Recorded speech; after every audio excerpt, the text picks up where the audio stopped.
Bonjour à toutes et à tous. Nous poursuivons donc notre programme de conférence sur le rebond commercial.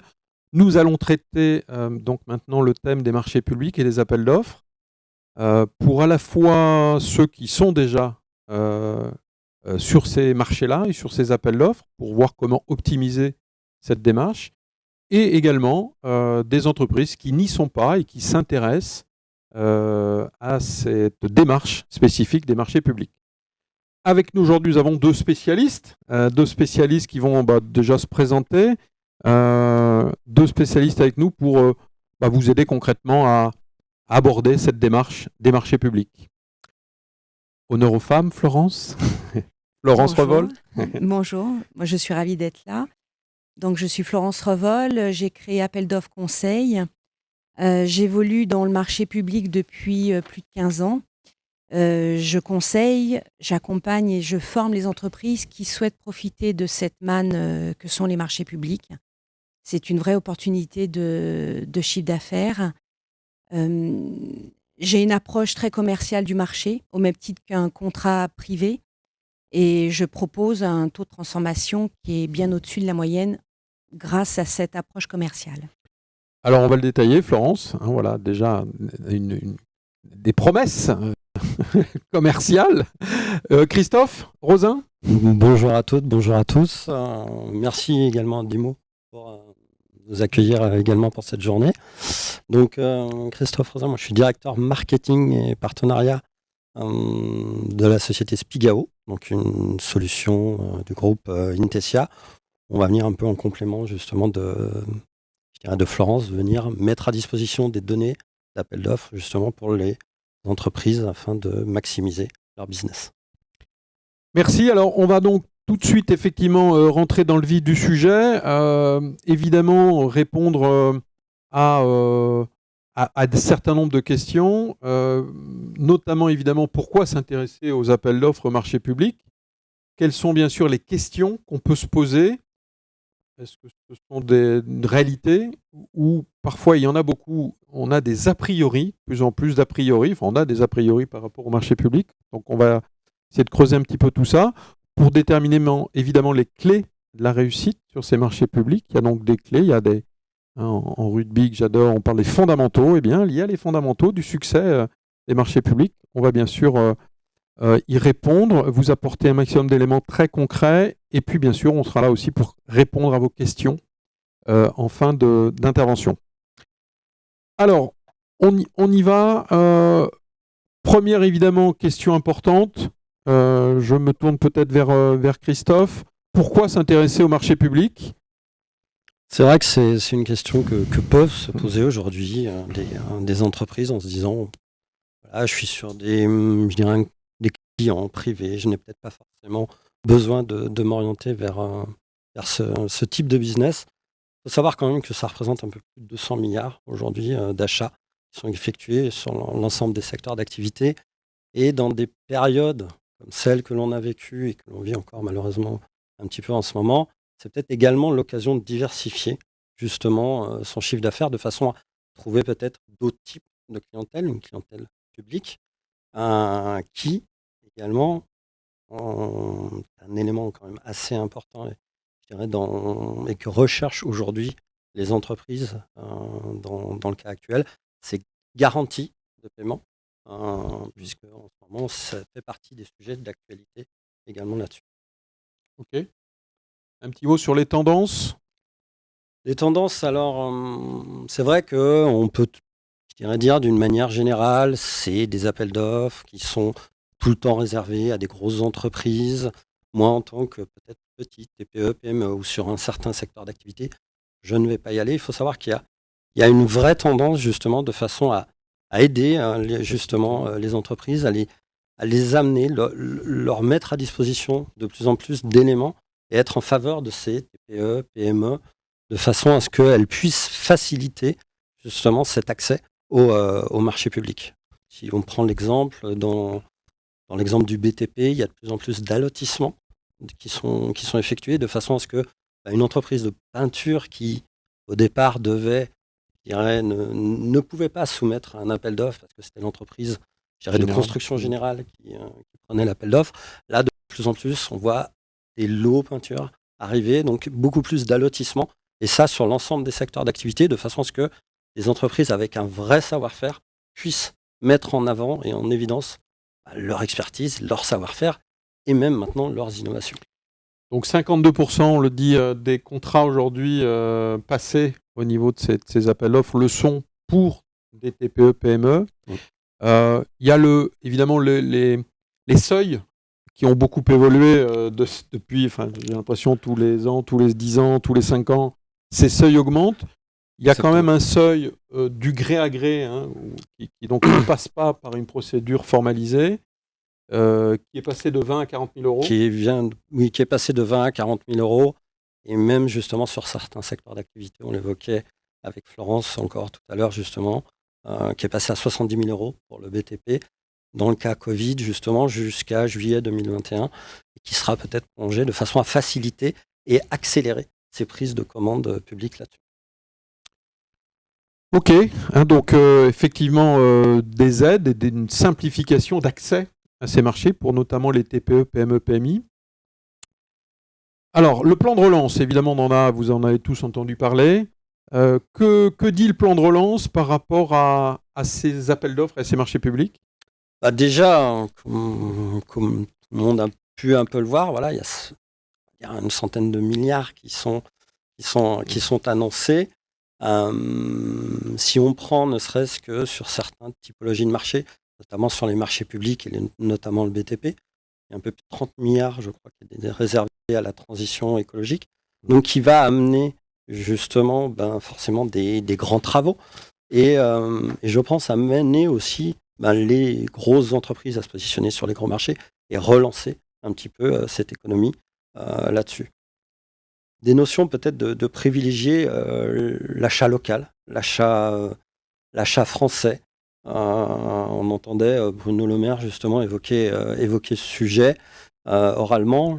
Peut-être qu'un jour on mettra en œuvre des choses de façon à faciliter les entreprises parce que quand on est une entreprise lyonnaise et qu'on participe en développement avec des salariés, peut-être qu'une légère mise en évidence de cette préférence régionale pourrait faire partie des choses à venir également. Ok. Alors, on poursuit et je vais me tourner vers Florence. Alors, il y a évidemment par rapport à ces appels d'offres un certain nombre de questions qui se posent, voire d'a priori.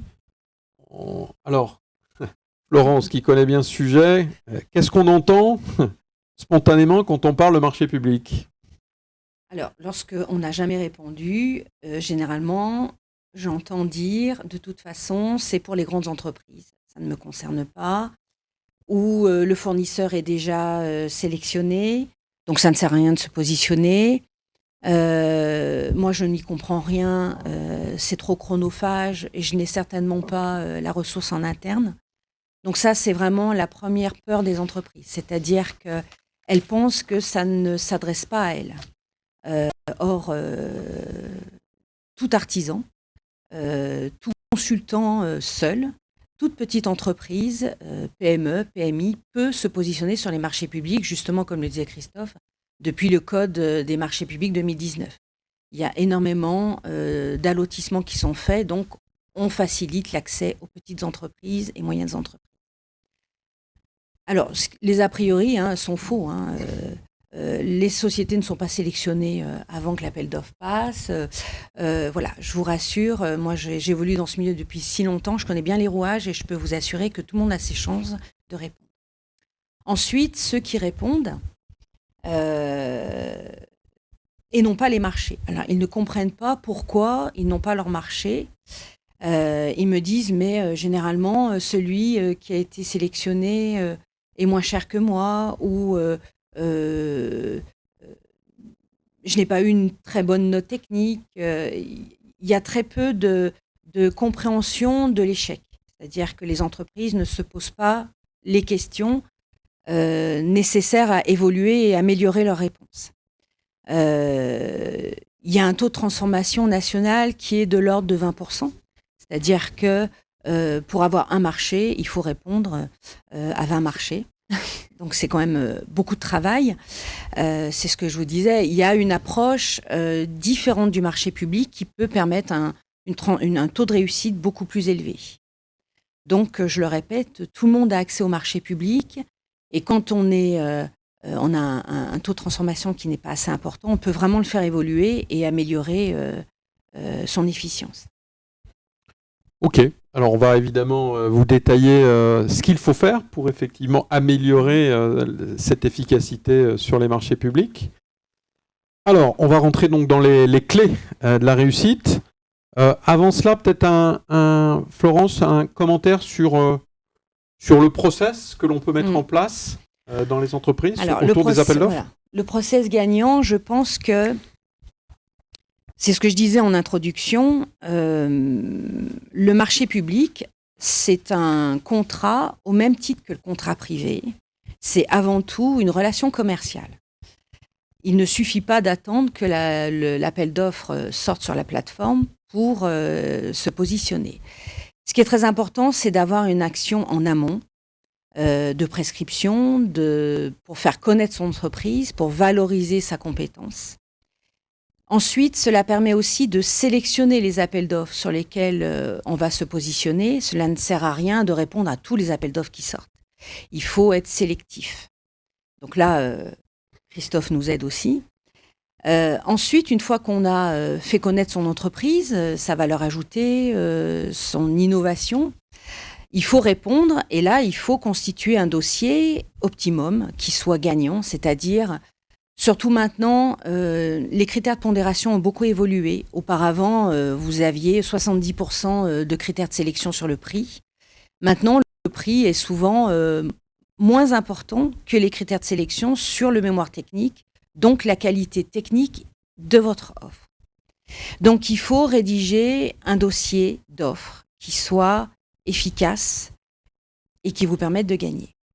Ensuite, une fois qu'on a répondu, tout n'est pas terminé, bien au contraire. Alors, soit vous êtes sélectionné, et là, il faut déployer correctement le contrat pour que, au moment de son renouvellement, vous soyez à nouveau sélectionné.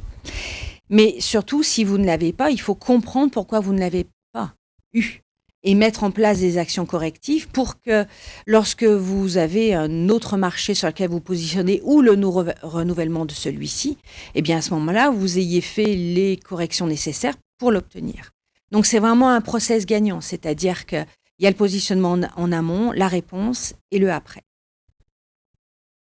Voilà pour en tout cas le process à mettre en place, un process complet, on en reparlera un petit peu tout à l'heure, qui intègre évidemment les démarches commerciales amont, voire la prescription pour certains domaines, je pense notamment aux industriels du bâtiment, qui ont besoin évidemment d'être en amont des affaires.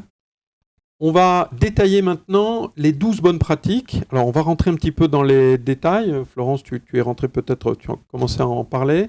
On va rentrer dans le détail. Vous l'avez à l'écran. Bien sûr, identifier votre potentiel business et les acteurs. On va voir comment. Prescrire vos produits et vos services. Donc cette fameuse démarche amont. Anticiper les marchés à venir. On va voir comment, évidemment, pas simplement être réactif, mais anticiper, c'est évidemment beaucoup mieux. Disposer d'une solution d'appel d'offres, c'est évidemment mieux. On va voir quels sont les avantages, quelles sont les solutions. Intégrer les marchés donc, dans les outils existants. Or, certains ont des CRM ou des ERP. Voir comment intégrer évidemment cette veille dans ces outils. Préparer, et Florence en parlait, préparer un dossier type pour gagner. Bien sûr, savoir, là, au moment de l'analyse de l'appel d'offres, décrypter le fameux DCE, le dossier de consultation des entreprises. Adapter, valoriser donc, et mettre en forme le mémoire technique, à la fois sur le fond et la forme, on va le voir.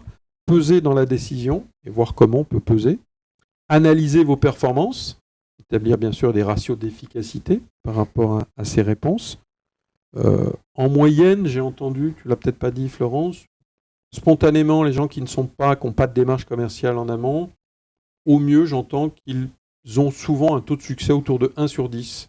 C'est-à-dire que je réponds à 10 appels d'offres et j'en gagne 1. Si je n'ai pas de démarche en amont et si je ne fais que répondre à l'appel d'offres, au mieux, alors ça pose question, mais au mieux, je n'ai qu'une chance sur 10 Donc on verra comment améliorer, vous avez entendu la promesse de Florence, améliorer évidemment la performance, gérer l'après-consultation, on va rentrer dans le détail, Florence en parlait, et puis bien sûr, faire monter en compétence les équipes, c'est évidemment important. Allez, on détaille, identifier le potentiel business et les acteurs. Christophe ?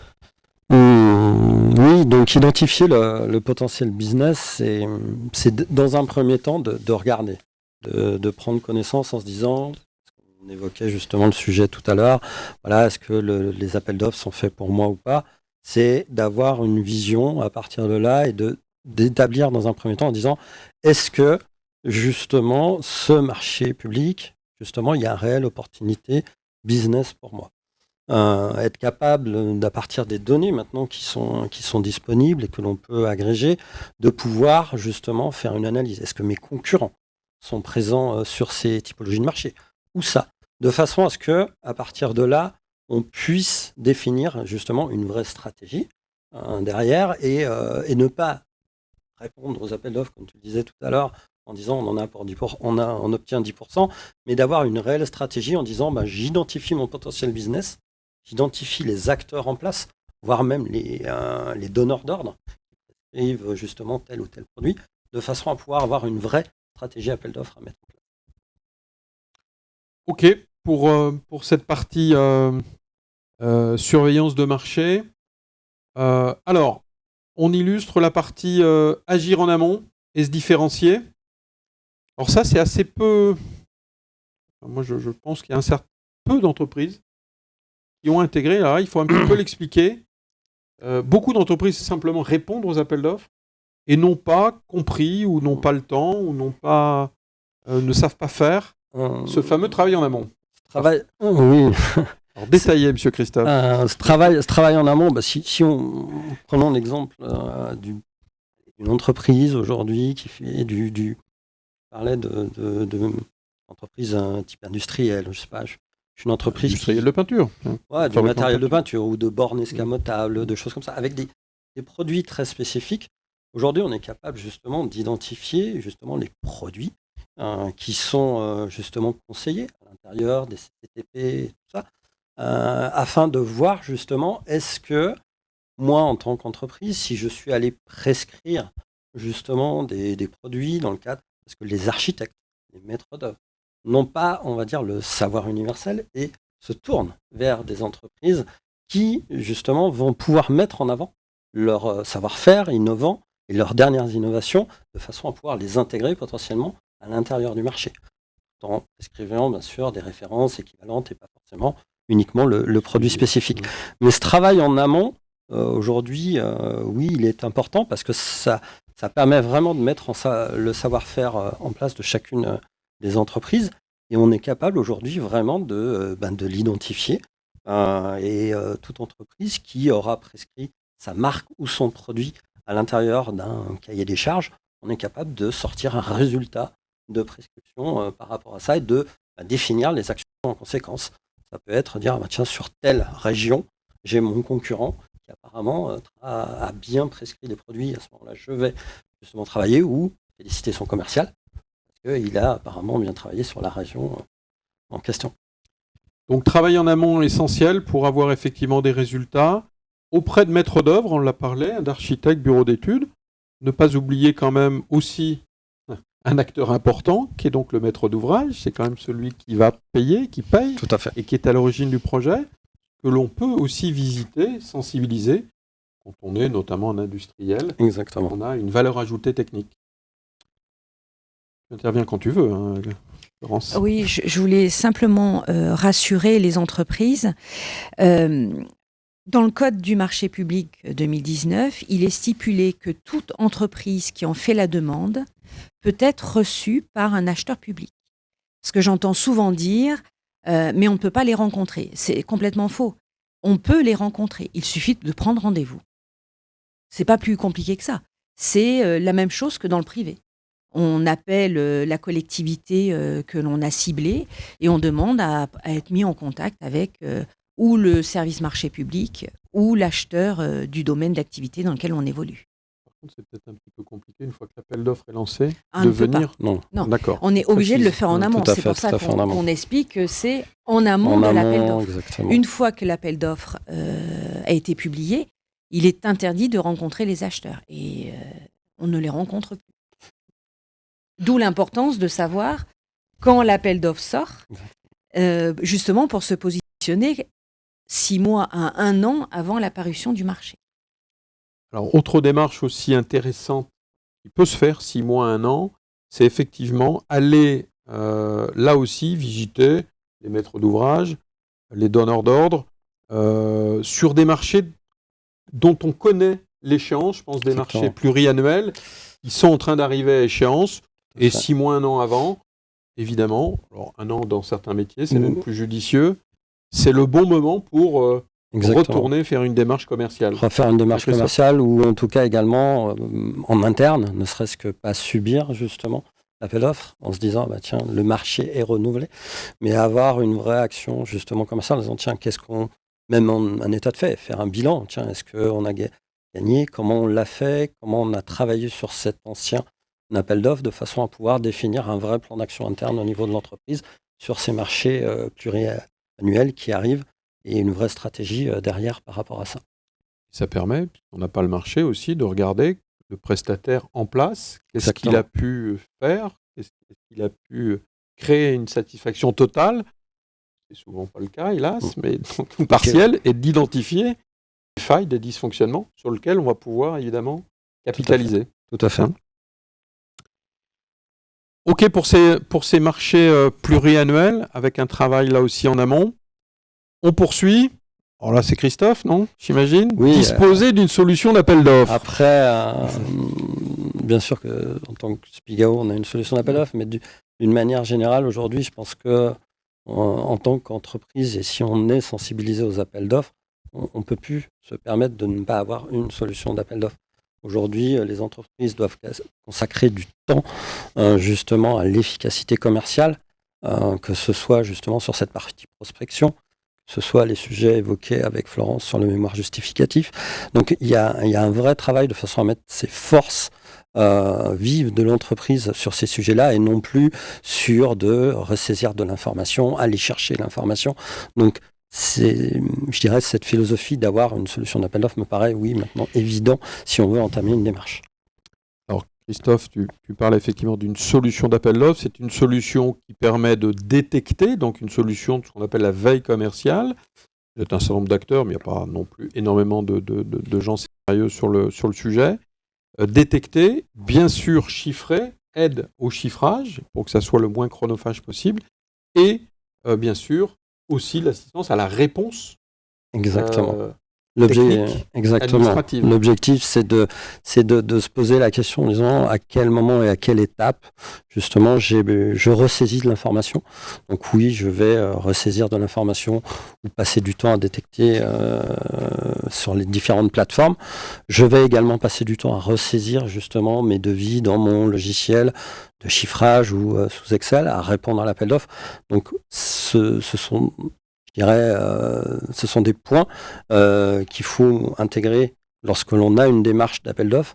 Et il y a des solutions aujourd'hui, comme Spigao, qui permettent justement de limiter ça et d'avoir une vraie efficience, dans le cadre de la réponse aux appels d'offres. Oui, parce que, évidemment, pour détecter des appels d'offres, selon certains métiers, si on veut avoir une vision un petit peu large et élargie, on est obligé de s'abonner, parce que sinon c'est mission impossible. Si on doit surveiller l'ensemble des journaux d'annonces légales, de mémoire, il me semble qu'il y en a 600 en France. Donc surveiller 600 journaux, c'est surtout compliqué. Surtout les plateformes Internet. Et le fait qu'on soit passé à la plateforme Internet, il y a 36 000 communes et PCI. Je veux dire, maintenant, c'est un travail assez colossal. Donc oui, maintenant qu'il y a des acteurs en place pour pouvoir vous aider, vous assister, c'est important justement de disposer et de mettre ça en place. Okay. Alors, on poursuit là aussi sur les outils métiers et le lien, parce que c'est évidemment important. Répondre aux appels d'offres, c'est souvent évidemment être en lien avec des outils internes, que ce soit CRM, ERP, des ERP spécifiques au BTP. Bon, Christophe connaît bien. Il y a de l'Excel aussi chez certains. Il y a de l'Excel également. C'est le premier logiciel C'est le premier logiciel utilisé par les entreprises. Non, cette démarche, oui, je pense qu'elle est importante. Nous, on l'a au niveau Spigao au sein du groupe Intesia. Mais je pense que c'est fondamental parce que fournir de la donnée et vous la mettre dans un système d'information et de dire c'est bien, c'est une première étape. Et je pense qu'aujourd'hui, voilà, chaque entreprise a son logiciel de CRM, son logiciel d'études de chiffrage, son ERP financier.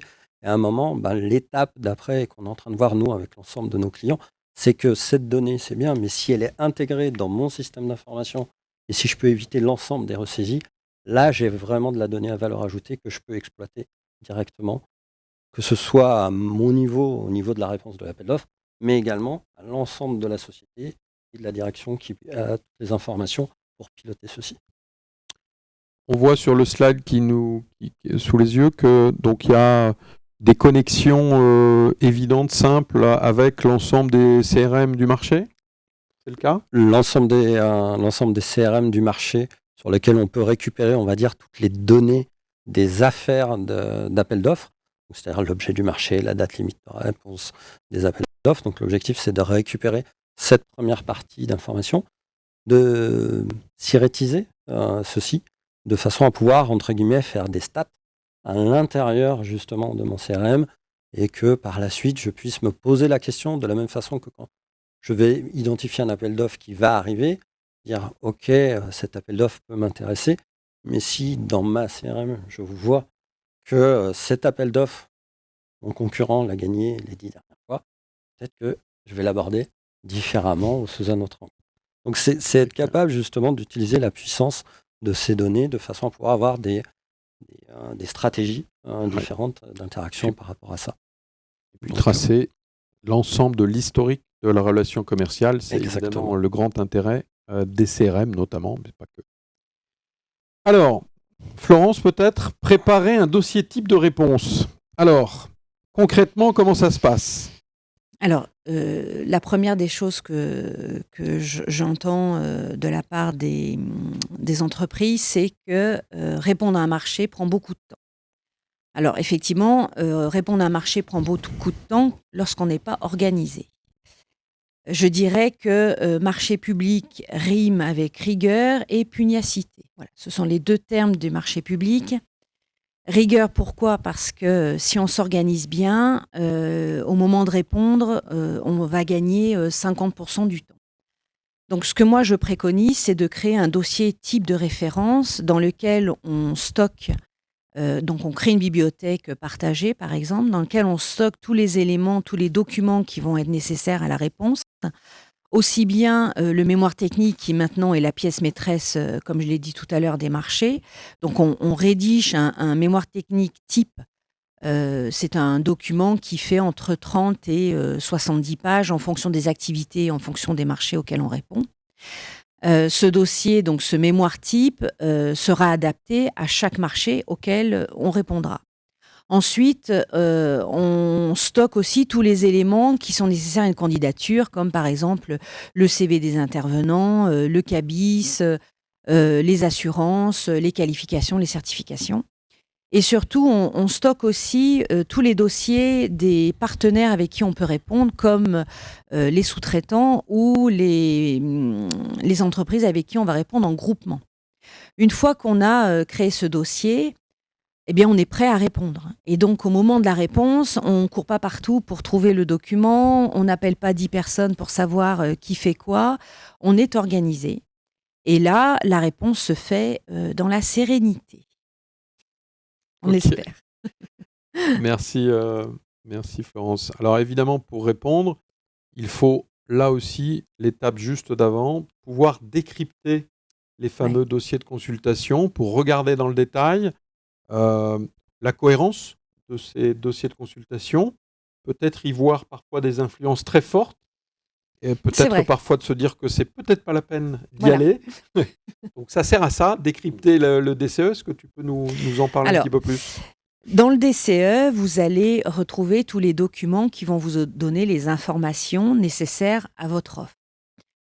Dans ce DCE, vous avez un document stratégique qui est le règlement de consultation qui vous explique la méthodologie de réponse. Et c'est aussi dans ce document que vous allez trouver les critères de sélection. Alors bien évidemment, si vos critères de sélection sont 80% votre offre financière et 20% l'offre technique, il faut aussi se poser les bonnes questions. Qu'est-ce qui a fait qu'un acheteur a décidé de se positionner uniquement sur le prix ? Vous allez aussi trouver dans ce document les moyens de signer vos documents, c'est-à-dire est-ce que j'ai besoin d'une signature électronique ou pas ? C'est-à-dire que si vous n'en possédez pas, eh bien, ce n'est pas la peine de répondre parce que de toute façon, vous ne pourrez pas déposer votre offre sur le profil d'acheteur. Donc ça permet aussi d'anticiper et de commander une clé de signature. Vous avez également les documents de prix qui donnent beaucoup d'informations sur ce qui va être chiffré. Si vous avez une prestation supplémentaire qui n'est pas listée dans le bordereau de prix, vous saurez que vous ne pourrez pas être rémunéré sur cette prestation-là. Donc, ce document est aussi à étudier. Vous avez donc le CCTP qui donne toutes les caractéristiques techniques et les besoins du maître d'ouvrage, et le cahier, le CCAP, le cahier administratif, qui vous donne les renseignements sur, par exemple, les clauses d'insertion ou la reprise de personnel et le déroulement administratif de votre contrat. À la lecture de ces 4 documents, vous pouvez décider ou pas de vous positionner sur ce marché, et il faut bien penser à lire entre les lignes. C'est ce que disait Yann. Quelquefois, on découvre que le marché est un petit peu orienté, ne serait-ce que dans le bordereau de prix, on vous demande des spécificités très précises. Et là, il faut se poser les bonnes questions. Alors, c'est vrai que si on s'est positionné en amont, eh bien tout ça, on a pu être acteur. Si on ne s'est pas positionné en amont, eh bien on subit le marché. Et là, on se dit, est-ce que je réponds ou pas ? Ok, on avance sur donc la suite, évidemment, à la fois le fond et la forme sur ce fameux mémoire technique. Oui. Alors, qu'est-ce qu'il faut, comment s'y prendre pour faire un mémoire technique opérant et performant ? Donc maintenant, le mémoire technique est souvent la pièce maîtresse de votre marché. Surtout si les critères de pondération sont à 60% la qualité et le technique, c'est votre mémoire technique qui va faire la différence. Donc votre mémoire technique, il faut qu'il ait la forme, c'est-à-dire qu'il séduise l'acheteur pour qu'il ait envie de lire votre offre. Si vous remettez un torchon, c'est bien évident qu'il aura moins envie de lire ce que vous allez lui proposer que s'il est attiré déjà par la mise en page. Donc ça, c'est une première chose. Ensuite, il ne faut pas que la coquille soit vide. Donc c'est important que le contenu soit là. Il faut savoir qu'un acheteur public doit, en 5 secondes, comprendre ce qui est indiqué sur une page. Donc, il faut privilégier les images, les histogrammes, les process.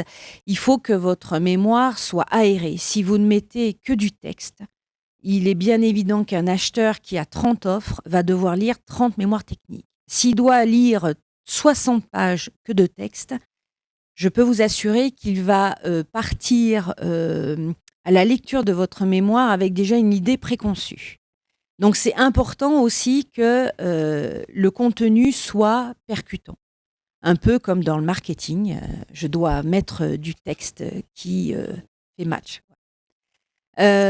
Ensuite, le fond, il faut vraiment décrire ce que vous allez proposer. Ce qui vous paraît évident ne l'est pas forcément pour l'acheteur. Donc, par exemple, je donne un exemple qui est tout bête. J'ai des entreprises qui ont des agences qui ne mettent pas les horaires d'ouverture. Ou ils ont un service de SAV.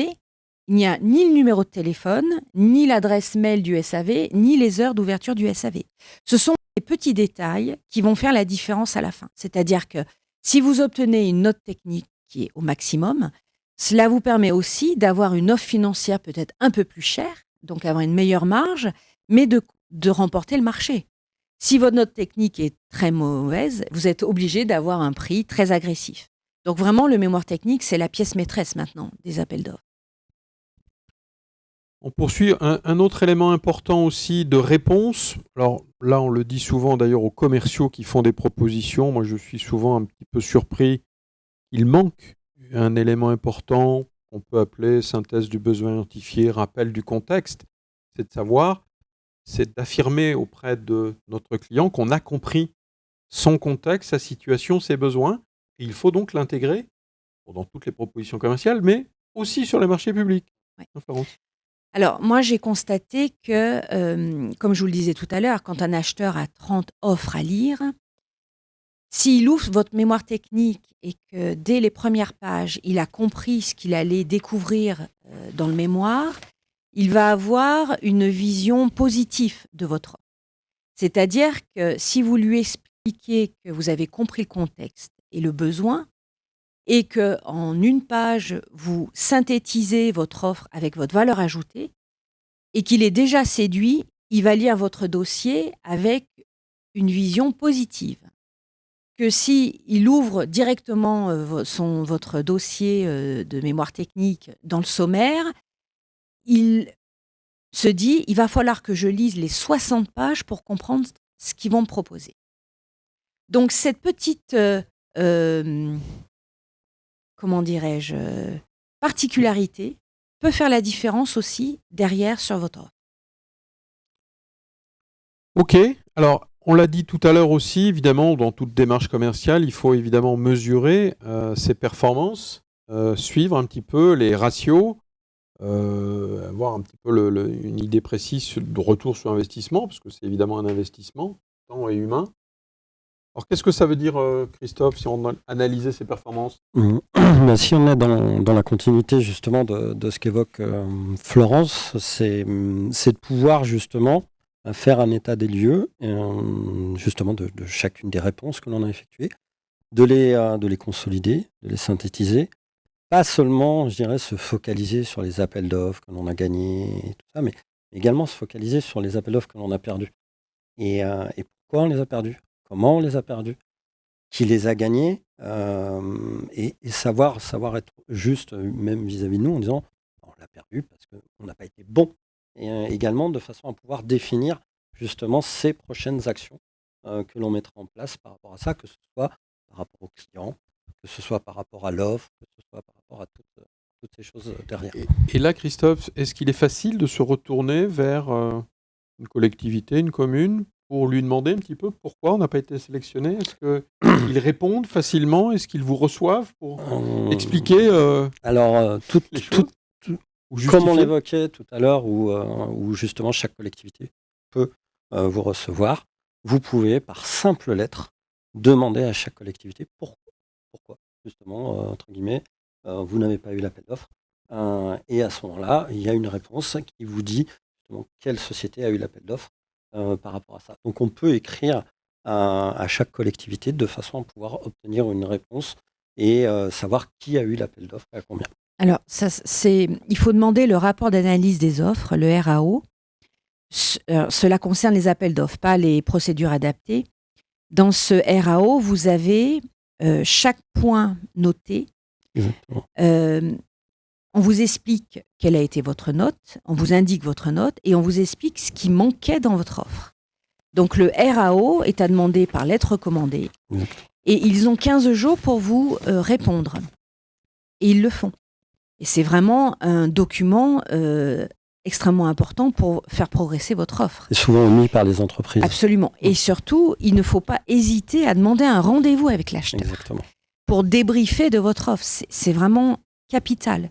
Ça permet de se positionner sur le renouvellement de marché avec les bonnes réponses et de l'obtenir. Moi, j'ai plusieurs cas comme ça où les entreprises ne l'ont pas eu et 3 ans après, ils ont soumissionné, ils ont été sélectionnés parce qu'ils avaient amélioré leur offre en fonction des éléments qu'avait donné l'acheteur. Donc effectivement, bien analyser ses échecs par rapport à ça et ne pas hésiter à effectivement se rapprocher de la collectivité, du maître d'ouvrage. Quand on a, évidemment, on en parlait, je crois que c'est toi Florence, quand on a remporté l'appel d'offres, alors il s'agit après bien sûr de déployer la prestation. Alors, souvent, quand on a le marché, les entreprises se disent ça y est, c'est fini, tout va bien. Je pense que c'est là que le marché commence. J'ai beaucoup d'acheteurs qui me disent, une fois que les sociétés ont eu leur marché, je ne les vois plus. Je ne vois plus les commerciaux, personne n'organise de réunion avec moi. Donc c'est vraiment très important de mettre en place un bon déploiement, un suivi du marché, justement pour qu'au moment du renouvellement, la collectivité ait envie de refaire travailler la même entreprise, ce qui est possible, hein. C'est pas parce que le marché est renouvelé qu'ils vont changer de prestataire. Donc le déploiement est vraiment une phase extrêmement importante. Phase commerciale également. Oui. Donc quand on l'a, il y a des choses à faire. Et quand on ne l'a pas, il y a aussi des choses à faire. C'est ce qu'on disait tout à l'heure, c'est-à-dire analyser l'échec. C'est avec l'analyse de son échec qu'on progresse. Et c'est comme ça qu'on évolue.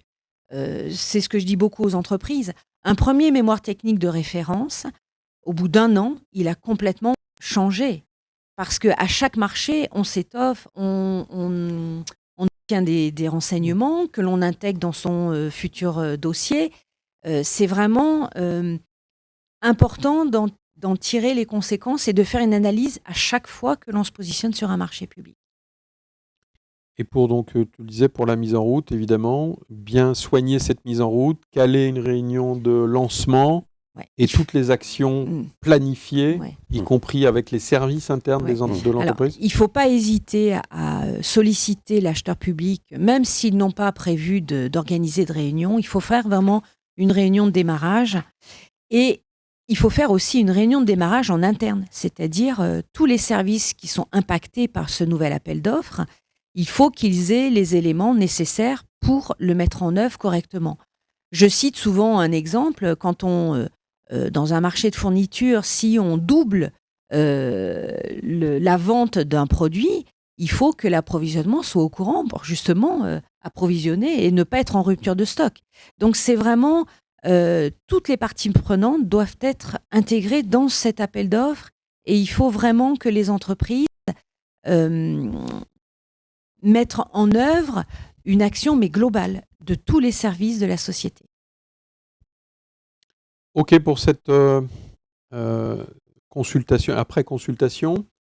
Alors évidemment, un des sujets importants, alors, qui me tient à cœur, mais comme mes camarades, évidemment, la formation commerciale, la montée en compétence de l'ensemble des collaborateurs sur ce sujet. Bon, je pense qu'il faut effectivement un moment, même si les artisans peuvent répondre, sortir de forme d'artisanat dans la réponse et professionnaliser. Ça passe forcément, Florence et Christophe, par de la formation ? Alors, si l'on veut faire seul, c'est évident qu'on est obligé de se former. Si on apprend seul, on est opérationnel au bout de 2 ans. Donc, on a perdu 2 ans. Lorsqu'on se forme et qu'on fait seul ensuite, je pense qu'entre 3 et 6 mois est la période nécessaire pour être opérationnel. Mais on n'est pas obligé de se former. Mais c'est bien de se former. C'est fondamental parce qu'on a évoqué, par rapport aux bonnes pratiques, on a évoqué des produits, des services, des données, des méthodes, des process. Mais je pense que le facteur important et le point commun à tout ça, c'est vraiment les équipes en interne. Et si justement si les chefs d'entreprise oublient cette partie-là, ce sera un échec.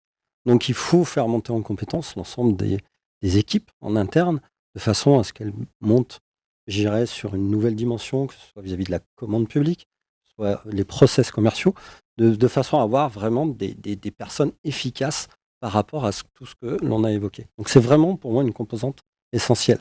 Et je pense que les formations externes sont tout aussi importantes que les formations internes. Surtout que l'approche commerciale dans le marché public est très différente de l'approche commerciale dans le privé. Un acheteur public n'est pas un acheteur privé. Et il faut connaître les codes. Alors, on peut apprendre seul, c'est certain, mais le temps, c'est de l'argent. Et le temps qu'on va perdre à se former seul, c'est du business en moins, quoi. Donc, je pense qu'effectivement, la formation, surtout sur la démarche commerciale, elle est vraiment capitale. Et d'autant plus qu'on a souvent quand même sur ces marchés, dans des entreprises techniques ou industriels, des profils plutôt techniques, chargés d'affaires, chefs de projet, qui ne sont pas forcément de culture commerciale, mais plutôt fondamentalement de culture technique, qui peuvent là avoir besoin là aussi d'être aidés. Parce qu'on parlait, ça nous paraissait simple, mais de prendre son téléphone et d'appeler un maître d'ouvrage, un maître d'œuvre pour l'appeler, solliciter un rendez-vous. Déjà pour certains, ça fait gloups là. On ne parle pas après de la conduite d'un entretien aussi. Effectivement, de savoir ce que je peux faire, quel est finalement mon objectif, comment prescrire. Il y a un gros sujet de prescription. Par la loi, par le Code des marchés publics, absolument. Tout à fait. Est-ce qu'on peut juste détailler d'un mot ce qu'on met derrière, je pense notamment aux industriels du bâtiment, la démarche de prescription? Ça parle? Ça veut dire quoi? Prescrire un produit pour un industriel? Prescrire un produit pour un industriel, c'est... il faut savoir qu'en tant qu'industriel, sur certaines typologies de marché, on parlait des industriels de la peinture ou tout autre, à un moment, vous n'allez pas répondre à l'appel d'offres. Seulement si vous voulez que justement vos produits soient mis en exergue. Plus que vos produits, je pense que maintenant, il y a cette vraie démarche d'innovation avec même l'ensemble des entreprises qui ont même des produits, on va dire, responsables par rapport et donc les faire connaître de façon à ce qu'ils puissent être intégrés dans les cahiers des charges afin que le maître d'ouvrage ou le maître d'œuvre puisse les mettre en avant, ça fait partie de ces démarches. Donc ça veut dire, comme le disait Florence, les contacter, prendre rendez-vous avec eux, leur montrer le produit, l'intérêt du produit et pas que le produit en lui-même, mais tout l'impact que ça peut amener justement par rapport à ça. Et ça, c'est une vraie démarche commerciale, ce que tu décris, Christophe. Aller voir maître d'ouvrage ou maître d'œuvre, bien en amont des projets, et proposer ou imposer en quelque sorte un peu les points techniques de son offre ou de son produit. C'est un vrai travail commercial. C'est un vrai travail commercial, tout à fait. pas simplement d'aller présenter un catalogue, là. Exactement. Donc on est d'accord. C'est là où, justement, comme on dit, il y a des codes, il y a des façons d'aller présenter ceci. Et je reviens, parce que c'est vrai que certaines personnes peuvent dire « mais c'est un vrai travail supplémentaire ». Non, et aujourd'hui, tout va très vite. Je pense que ce soit les maîtres d'ouvrage, les architectes et les maîtres d'œuvre sont ouverts à ça parce que justement, on a Internet, on a de l'information, mais à un moment, si on veut faire un choix, il nous faut des gens qui mettent en avant justement le savoir-faire de certains produits. Et non pas avoir une ribambelle de produits et de services sans connaître réellement l'efficacité. De plus, avec le Covid, il y a des directives quand même de l'État qui demandent aux acheteurs de renouveler leur portefeuille fournisseur, de faire du benchmark ou du sourcing, justement pour renouveler ce portefeuille. Et donc, les acheteurs sont vraiment enclins à découvrir de nouvelles entreprises, de nouvelles pratiques. Donc, il ne faut pas hésiter à les contacter pour faire connaître votre société, ce qui vous différencie des autres, qu'est-ce que vous allez pouvoir leur apporter. Ils sont actuellement à l'écoute et en attente. Donc, c'est vraiment une période propice là, à la prospection et à la découverte de nouveaux fournisseurs. Il y a aussi une possibilité de se faire référencer sur les profils d'acheteurs sur les plateformes. Ça, tu peux le proposer aussi. Donc, un acheteur qui a besoin d'un fournisseur, qui ne l'a pas dans son portefeuille, il va se connecter à la plateforme et voir s'il y a des entreprises qui se sont référencées pour pouvoir les contacter. Ça peut fonctionner pour les marchés, pour les besoins qui sont en dessous des 40 000 euros. Là, il n'y a pas besoin de passer une procédure et l'acheteur peut prendre contact directement avec l'entreprise en disant, voilà, j'ai ce besoin-là, est-ce que vous pouvez y répondre? Donc, il y a vraiment cette démarche, elle est très importante pour développer le business, mais elle est aussi importante pour augmenter votre taux de transformation. C'est ce que je disais en introduction. Si vous êtes derrière votre ordinateur, vous serez entre 10 et 20 de taux de réussite. À partir du moment où l'acheteur vous connaît ou vous a déjà testé, parce que lorsque vous allez en entretien avec lui, vous pouvez lui proposer de vous tester sur une prestation, une petite prestation par exemple. L'acheteur, une fois qu'il vous aura connu et qu'il sera convaincu que vous êtes le fournisseur qu'il vous faut, eh bien, vos chances de remporter le marché, il est supérieur à 50%. Donc, ce n'est pas du temps perdu, c'est de l'investissement pour transformer derrière.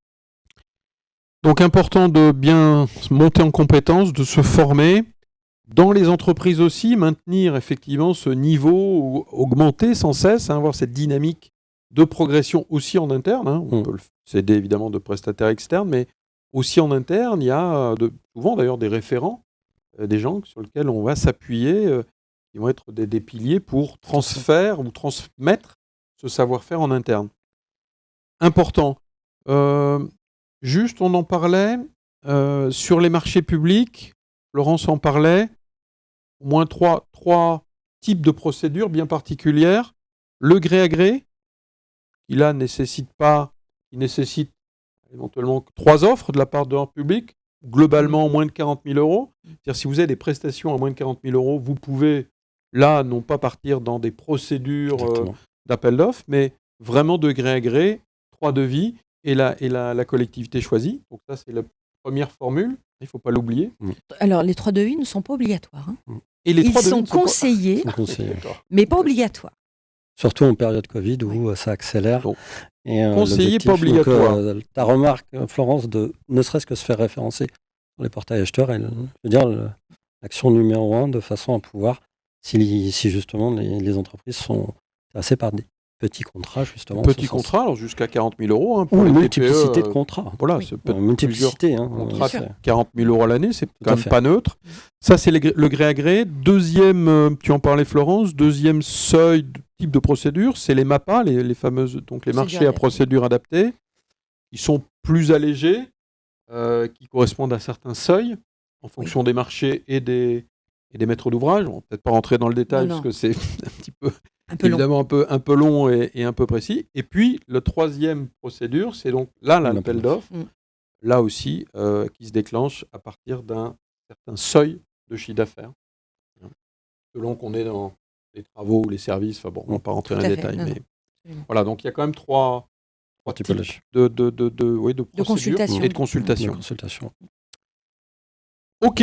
Alors, on arrive à un petit peu la fin, avant de prendre peut-être des questions. Alors, en synthèse, alors évidemment, je crois qu'on va, c'est le premier message, ne pas laisser au hasard nos succès commerciaux, mais évidemment, vous l'avez compris, ça se construit. On doit s'outiller, on doit se former, on doit être performant. Donc, c'est tout sauf le hasard.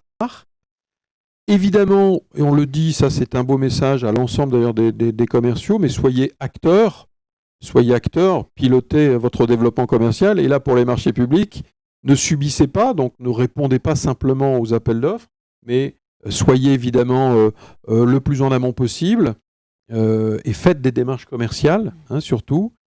Et puis, bien sûr, ça va tout ça avoir une conséquence à la fois sur votre chiffre d'affaires et vos marges.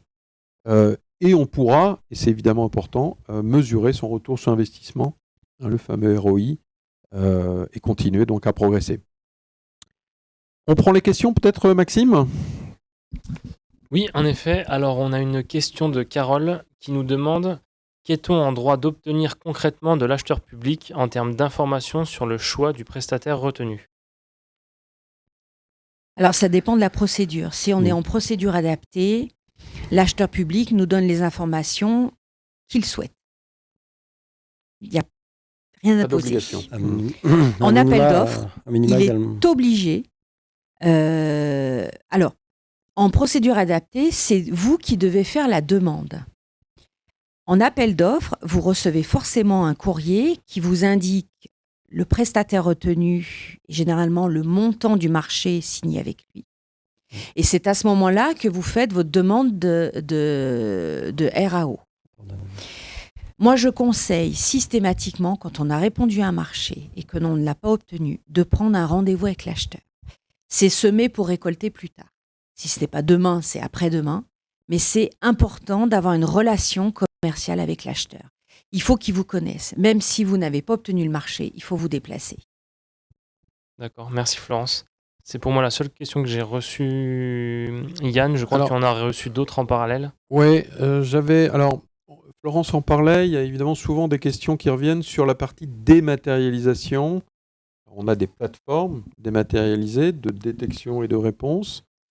C'est un sujet qui a été initié, à mon sens au moins, il y a une bonne dizaine d'années, qui a souvent été repoussé, cette obligation de dématérialiser les appels d'offres. Alors, où en est-on ? Est-ce qu'il y a une vraie réalité aujourd'hui de la dématérialisation ou est-ce que finalement c'est l'Arlésienne ? Florence ? Alors, je vais dire qu'il y a les deux. Alors, la réponse dématérialisée, c'est acté. C'est-à-dire qu'il n'y a plus aucune le choix. remise papier. Ça, c'est maintenant, c'est certain, depuis le 1er octobre 2018. Maintenant, ce qui fluctue, c'est la signature électronique. C'est-à-dire que ce n'est pas obligatoire, c'est à l'acheteur de décider s'il souhaite que le marché soit signé électroniquement ou pas.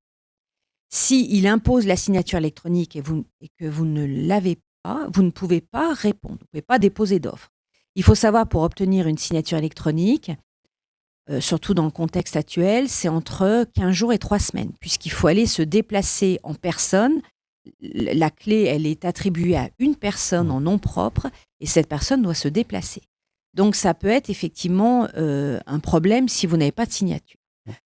Maintenant, beaucoup de marchés sont signés encore manuellement, c'est-à-dire qu'on réimprime l'attribut et on le fait signer à l'attributaire. C'est à la décision de l'acheteur.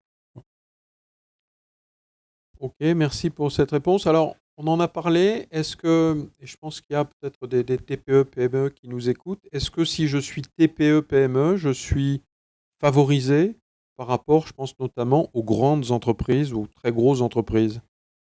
Est-ce qu'il y a une prime à la TPE, PME ? Une prime, je dirais pas, mais par rapport à ce qu'on a évoqué, je pense qu'il y a un vrai élan, justement, de façon à favoriser les TPE, PME. Il y a des consignes. Voilà, il y a des consignes, que ce soit via l'allotissement. Donc, je pense que le gré à gré qui augmente aussi un peu en termes de seuil.